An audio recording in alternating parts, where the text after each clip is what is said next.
Under the glow of a dark and foreboding moon, Ruby was living her orange is the new black nightmare, locked up for Crowley's death. Once a top alchemist, now just some random inmate. While enduring the disgrace of a prominent figure reduced to trash in her cell, she encountered Black Crow and her mentally deranged clones, also imprisoned.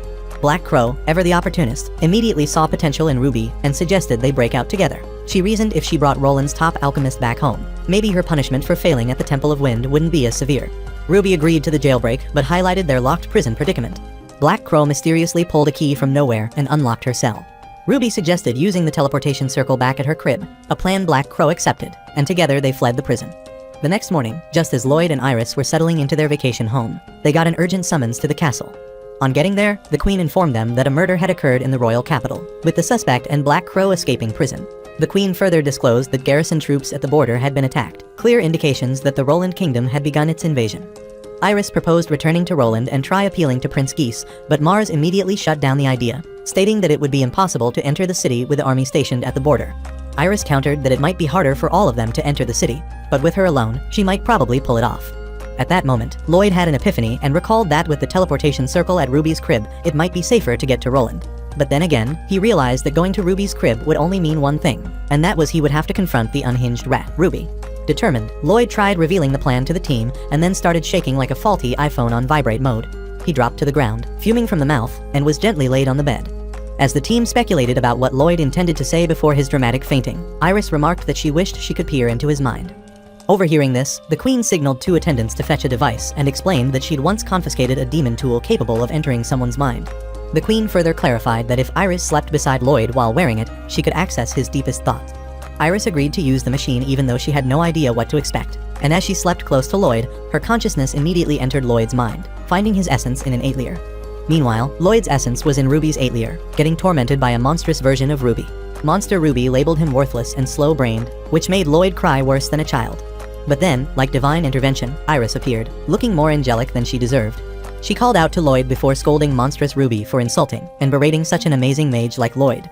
Annoyed, monstrous Ruby asked her to shut her hooker mouth and then mentioned that Lloyd was nothing but a piece of trash, not even worthy enough to scratch her itchy back. In response, Iris snapped, asking Ruby to release Lloyd from her torment, and then attacked Ruby with her water dragon.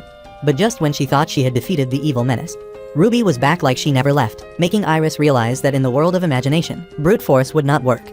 As she considered a different approach, Lloyd started his usual pity party, ranting about how everyone wanted him to man up, but he was just a scared chicken. Lloyd begged Iris to dip and leave him in his misery, but she told him to shut up and accept help. Iris reminded Lloyd that life isn't a solo campaign and real ones ask for backup when they need it. Finally, Lloyd swallowed his pride, reached out, and took Iris's hand. Suddenly, Iris leveled up into a literal giant, grabbed Ruby like an annoying Harley Quinn toy, and stuffed her into a glass jar. With that, Lloyd woke up and revealed to the team that he'd meant to mention earlier about the teleportation circle in Ruby's 8-layer. Wasting no time, the squad made a beeline for Ruby's 8-layer. Lloyd, sweating bullets at the thought of seeing his unhinged former boss, hesitated at the door but eventually knocked. Instead of Ruby's gremlin answering, a knight popped out, inquired about his identity, and stated that the 8-layer was off limits to the public. Stepping forward, Isolde questioned why, and soon, the team gained entry, where the soldier disclosed that the owner faced a murder investigation. Lloyd, naturally, saw this as the perfect excuse to dip, but Isolde insisted they use the teleportation circle since they were already there. Isolde confidently declared that since she'd left her guild in capable hands, she would personally tag along with Roland. Sophia also volunteered, and after getting the green light from Teru, Iris joined the squad. With everyone assembled, Lloyd lined everyone up, announcing that he'd teleport them one by one because the last thing they needed was a freak teleportation accident where someone ended up with their torso in a tree. Meanwhile, Ruby and Black Crow trekked toward Roland, with Ruby grumbling about the cold. Suddenly, a soldier spotted Black Crow and arrested both her and Ruby in handcuffs.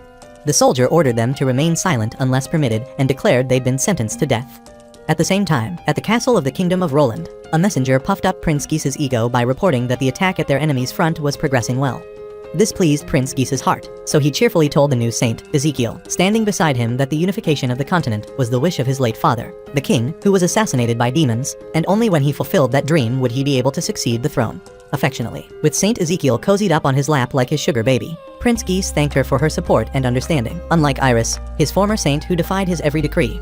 Just then, as another messenger reported Black Crow's capture, Black Crow attempted to explain that despite failing to assassinate Iris, she'd bagged an opposition VIP instead. But Prince Geese ordered her to silence her excuses, dismissed her as a pitiful failure, and decreed that both she and her so-called important captive would face execution. As the prince commanded the guards to take them away, Ruby wailed, pleading for to be let go. Desperately, Ruby argued that coming there was a fatal error on her part, and then bragged of being her kingdom's top alchemist. Intrigued, Ezekiel asked the guards to halt, begged the prince to be merciful, and then asked that the girls be entrusted to her. Several hours later, Ruby and Black Crow received pardons and joined other reprieved prisoners. Here, they met a squad of fellow losers, a bishop who supported Iris, a clown whose whack Comedy Central career got him jailed, and a creep who'd skinned a young woman alive. As they awaited Saint Ezekiel alongside Ruby and Black Crow, pondering her intentions, Ezekiel entered with a hellhound on steroids. Ezekiel announced that she had an interest in alchemy and would need their slave assistance. Handing them a list of materials to gather, Ezekiel watched as one idiot lamented that most items lay in unexplored regions. Before the goat could finish grumbling, however, Ezekiel's beast crushed him into a paste. Coldly, Ezekiel clarified that she wasn't requesting their compliance, she was commanding it, and failure to return with all materials meant death. In the next scene, Ruby, Black Crow, and the remaining prisoners trudged toward the unexplored area with backpacks, heading for the unexplored area. Upon reaching the unexplored area where the holy power did not reach, Ruby, pissed beyond words, snapped at Black Crow for dragging her into this mess. Black Crow, for once, had nothing to say because even she was shook at how Ezekiel, with her angelic choir girl face, had proven to be more wicked and evil than the devil himself. Suddenly, mid-argument, a ferocious three-headed Chinhuahuasaurus attacked, scaring the living daylight out of Ruby. Instantly, the beast lunged at them, and just as Ruby spotted a cave for refuge, Black Crow frantically warned that it was no cave but another monster's mouth. Black Crow tried using her clones to distract the Chinhuahuasaurus, but the monster munched on every one of them like they were chicken thighs. Things went from bad to hellish when Ruby tripped like a classic horror movie victim. Before she could even get back on her feet, the Chihuahua Dino thingy swallowed her whole. Inside the mouth of the beast, Ruby reflected on every time she'd belittled and mistreated Lloyd, and rather than remorse, those memories fueled her to stab the beast's palate, forcing the creature to spit her out like expired milk before it fled. Meanwhile, within a Roland Kingdom cottage, Lloyd and his team emerged from the teleportation portal. With the first phase of their plan complete, Iris asked Lloyd how he intended to stop Prince Geese. Lloyd displayed a tiny item box and explained he planned to trap the prince inside and transport him back to their kingdom for leverage. Skeptically, the team questioned how a full-grown man with extra-large sausage could fit in such a small container. But Iris cleared their doubts by informing them that the item box was a master-grade magic item that could only be used by a handful of people and was very effective. Yet, as the team stepped outside the cottage, Ezekiel secretly observed them through a wild beast's magical gaze. The team eventually got to know a familiar was spying on them, and Isolde swiftly dispatched it. Urgently, Iris informed the team that Prince Geese awaited inside the cathedral and pressed them to hurry. Meanwhile, inside the cathedral, Ezekiel reported to Geese that Iris had returned to Roland, this time with a band of freaks. Enraged by the death of her familiar, Ezekiel commanded the knights to pursue Iris and her raggedy squad of freaks and leave not even a single soul alive. Eventually, Lloyd and his team reached the cathedral's front entrance, but found it heavily guarded.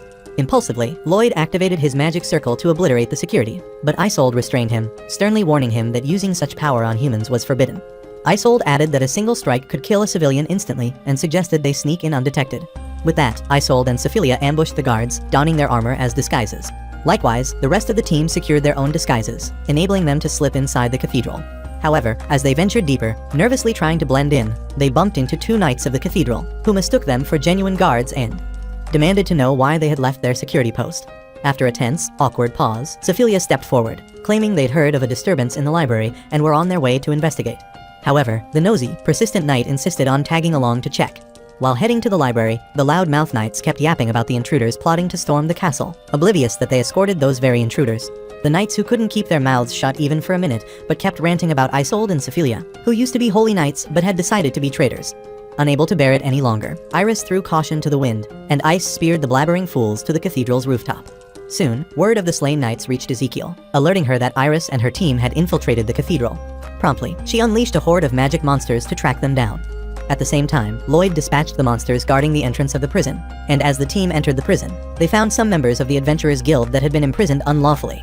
The one-eyed adventurer explained that they'd been captured after taking a job near the border. The guy further revealed that Prince Geese unlawfully detained citizens from other kingdoms, forcing them into perilous tasks where monsters devoured them. To rescue the prisoners, Lloyd immediately instructed them to get into his item box, which they hurriedly did. Just then, Lloyd spotted a heavily bolted, mysterious door and, curious if it held captives, smashed it open to find a bound, emaciated child. The team freed the frail, toothpick-shaped girl, and in the process, Lloyd detected that the girl had an unmatched quantity of magical reserves and concluded she must be a magician from another country that had been captured. Meanwhile, Iris, nearly in tears, struggled to fathom the prince's craziness extending to tormenting children. Fueled by these horrors, Lloyd resolved more fiercely than ever to stop Prince Geese at all costs. Suddenly, the cathedral knights discovered their presence in prison, and as Lloyd and his team fled through a tunnel, they found themselves surrounded by knights and Ezekiel's monsters. At that moment, Ezekiel, via magic, learned that her knights and beasts sent to ambush Lloyd's team had been defeated. Realizing Lloyd and his crew weren't easy prey, Prince Geese summoned his elite army unit to the cathedral bridge leading to his inner sanctum. But just then, thick vines burst from the ground, ensnaring the knights guarding the bridge and stunning Geese. To his dismay, the entire cathedral became entwined with vines, and just then, Lloyd and Iris emerged from hiding, demanding Geese surrender peacefully. Infuriated, Geese accused Iris of aligning with demons to tip the scales against humanity. However, Iris defiantly retorted that Geese merely feared his sinister plan unraveling and proclaimed that she and her team aimed to protect the people from a tyrant like him, which was a true saint's duty. Angrily, Iris shouted that Geese would have to defeat them to even dream of ruling the kingdom.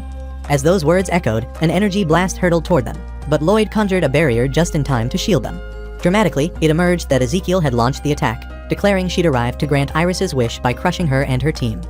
Without hesitation, Ezekiel unleashed a ferocious torrent of wind called Delta Force directly at Lloyd and Iris. Swiftly, Lloyd conjured a force field, protecting himself and Iris. This devastating wind nearly demolished the cathedral, thrilling Ezekiel as she marveled at how impressive her attack was.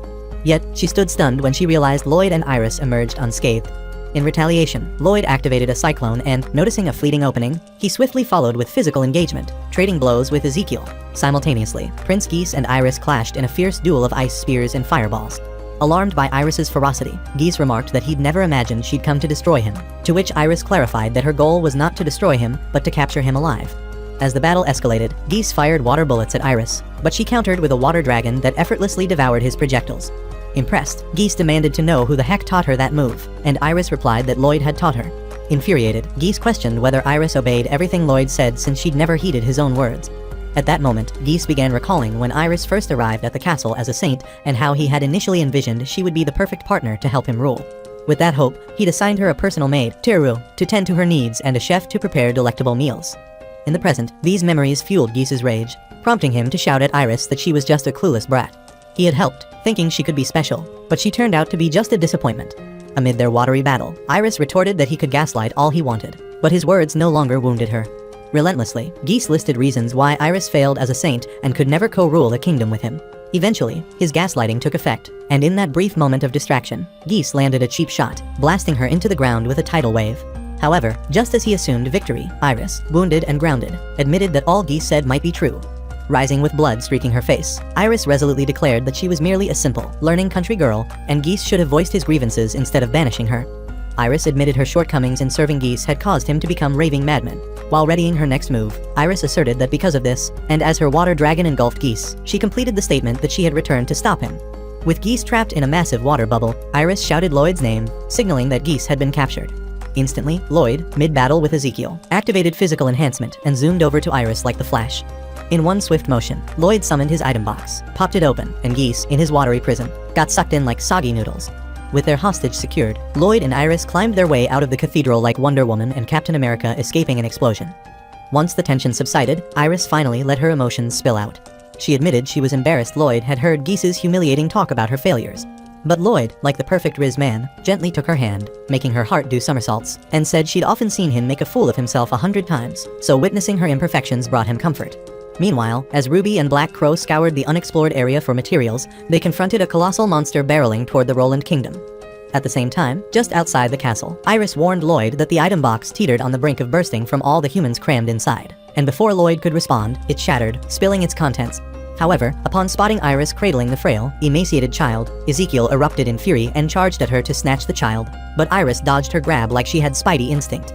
Desperately, Ezekiel declared she no longer cared about the smug brat of a prince, but demanded the child and threatened to end their lives if they refused. Firmly, Lloyd rejected her demand, insisting he'd never surrender a defenseless child to a knucklehead like her.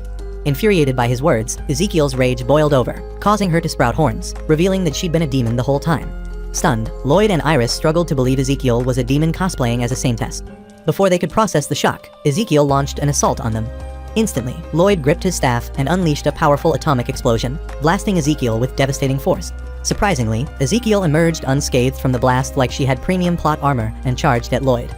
Bravely, Lloyd defended with his staff, but Ezekiel's immense pressure forced him downward, crashing to the cathedral's base like a meteor shower. Seeing that she was evenly matched with Lloyd, Ezekiel demanded to know what training had forged his strength. In response, Lloyd explained that he gathered materials and bench-pressed helicopters in uncharted territories like the sand dunes. Amazed, Ezekiel's eyes widened as she excitedly noted she'd also trained in the dunes for ages. Ezekiel, astonished, admitted she'd never thought a human would venture into the dunes and make it out alive. In a moment of reflection, Ezekiel recounted that she was the very first subordinate of the Demon Lord. Yet, when the Demon Lord deemed her weak, she was banished to the treacherous dunes for 1,000 years to train. Day after day, she endured scorching sun, barely clinging to life.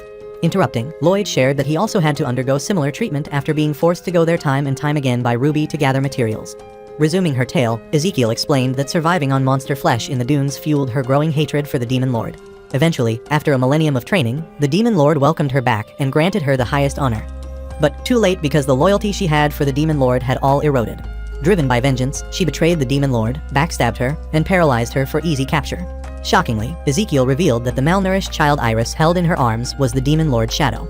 Furthermore, Ezekiel confessed that for years, she had been hiding among the humans, eagerly waiting for the perfect chance to strike. Elaborating, she admitted to manipulating monsters, deceiving the prince, and posing as Roland's saintess, yet still failing to fulfill the Demon Lord's mission to eradicate humanity. When asked why she was desperate to fulfill the role of the Demon Lord, Ezekiel clarified that only by doing so could she outshine the Demon Lord and exact true revenge. After listening attentively to Ezekiel's psychotic tale, Lloyd remarked that even though it was a touching tale, he would never be in support of tricking the prince to fulfill her mad vendetta and, in the process, ruin the lives of millions of people. Defiantly, Ezekiel countered that she'd hoped Lloyd, a fellow Dunes survivor, would understand her motives. Ezekiel further warned that since Lloyd had thwarted her revenge, she promised that next time, she wouldn't just be talking. She'd be wiping out entire kingdoms, and this time, no human would be alive to stop her. Meanwhile, between the unexplored land's boundaries and the cathedral, Ruby and Black Crow observed the colossal monsters gaining entry inside the cathedral. Just as they were processing the horror show, some oversized, feathered demon decided Ruby's back looked like a scratching post and slashed her with claws sharper than her attitude. Back at the main battlefield, Ezekiel hopped onto one of the monstrous behemoths and demanded Lloyd hand over the starved Demon Lord child. Defiantly, Lloyd refused to comply with her command. Realizing Lloyd would not cave without a fight, Ezekiel directed 2 hellhounds to target him, identifying him as the primary obstacle. Relentlessly, the monsters unleashed powerful mystical energy at Lloyd, but Lloyd conjured protective magic, erecting an impenetrable barrier that withstood the blast. Ezekiel, thinking she'd just wiped Lloyd off the face of the earth, smirked, only for that smirk to die the second she saw Lloyd standing there, completely unfazed, with the cathedral still in one piece. Just then, Iris warned Lloyd that 2 monster birds were about to cheap shot him. Since he couldn't react in time, she handled it herself, launching ice spears that turned those birds into frozen Thanksgiving dinners. With more bird monsters swarming from all directions, Ezekiel cackled maniacally and taunted Lloyd, reminding him that fighting against overwhelming numbers of monsters should bring back fond memories of the dunes. Meanwhile, noticing the explosion rocking the cathedral, Isolde and Sephilia, who'd been standing guard, wondered what the heck was going on. Just as they prepared to rush in, a stampeding monster nearly flattened them into pancakes, but Isolde pulled out a last-minute barrier, saving both their skins. At that moment, Isolde declared they weren't about to just sit around watching in 4K. They needed to help Lloyd ASAP. As they charged toward the cathedral, Sephilia suddenly stumbled on Isolde's soft cheeks and complained of hunger. The glutton explained that Isolde smelled like sweet candy, and she couldn't help but get distracted. To shut her up, Isolde promised to bake the world's biggest cake after the fight, and that was all the motivation Sephilia needed to start obliterating every unfortunate monster in her path. Isolde also rallied the knights to join in the fight, and at that moment, they were able to bring down one of Ezekiel's huge monsters. Unexpectedly, an arrow came out of nowhere, piercing a monster bird trying to breach Lloyd's barrier. Everyone turned just in time to see an overinflated balloon burst open, revealing Mars and Lyra, sweaty and panting like they just ran a marathon. Shocked and curious, Lloyd demanded to know how Mars and Lyra had managed to infiltrate the battlefield. The duo explained that they had initially snuck inside his item box when he was leaving for the capital. That wasn't even all. One-eyed Saitama and his Smeagol brother also suddenly burst out from the item box, ready to join in the fight. Everyone teamed up like the Avengers, and together, they attacked the monster with unrelenting determination. Realizing Ezekiel's downfall would bring an end to the fight, Isolde, on behalf of the team, announced to Lloyd to attack Ezekiel while she and the rest dealt with the monsters.